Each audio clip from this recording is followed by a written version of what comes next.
some of the top riders in the world. But he is a top rider himself, as now Matteo Jorgensen decides to try and attack from behind.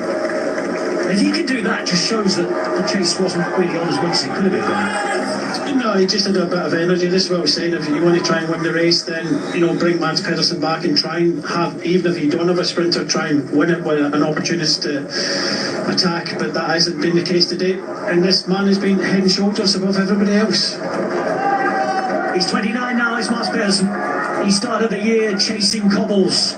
He's got to them, and he's going to take his first cobble race of the season.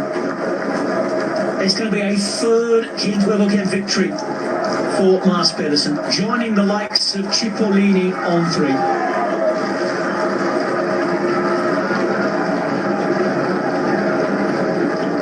Denmark have only taken 2 wins prior to him coming here. He's now one of their winners, of course, and he's going to do it for a 3rd time. 60 Ks from the finish is when he went. And he's about to finish this one off solo. Mads Pedersen arriving ready for the monuments and the cobbles in perfect style. And a week out from the most holy of Flemish racing days, he's won here again in Wevelgem. It's 50 up, half a century for Mads Pedersen, and in what style? A solo exhibition from the Great Dane.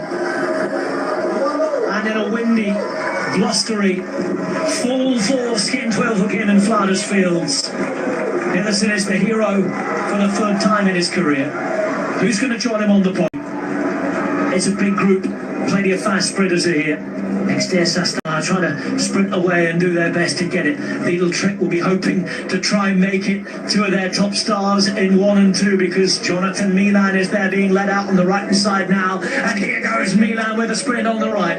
Milan there at the front. Medlier trying to come around him. Girmay is in the package as well, but it's Medlier who gets it to the front. Medlier and Milan all the way. Medlier as Milan keeps popping up and down. It's Medlier all the way to the line. Oh, wow! It looked as though it was Medlier and Milan to complete the podium, with the victory having gone to a Lidl Trek team who dominated. They set off in the chase early on. They broke it up in the wind. They attacked on the hills. And the man who did most of that attacking is the winner at the end. That man is Mads Pedersen, who's now in good health after that, you have to say. Knocked up 50 professional wins. You have to say it was a one-man show today. Every key moment he was at the front, you know, delivering the pain and, you know, taking it from the front, and it was just an outstanding performance. He came here as the clear favourite of this race, and he still had to deliver, you know, big effort. I was a little bit dubious when he went from so far with so many riders still left, so many teams, but they never committed, left it too late. And Tim earlier, we said it in the run-in, you know, to win a race, you sometimes have to commit other riders, and unfortunately they didn't. But will they be happy with the podium? We'll have to wait and hear from them. But yeah, a few mistakes I think in the teams there, but you have no doubt the strongest man in the race won today.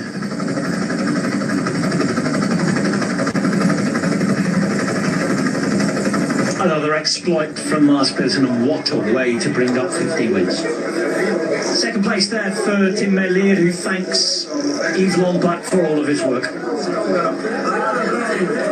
Yes, Stefan Lever to go as well. And they do seem happy enough with what they've managed to pull off there, Brian. Yeah, if that's what the plan is, said it in the runner, if the plan is to get on the podium, then, you know, they've done it, and they seem happy with that. But like I was saying, if you want to win the big race, you have to commit, and your other riders don't save them for the lead out come the end.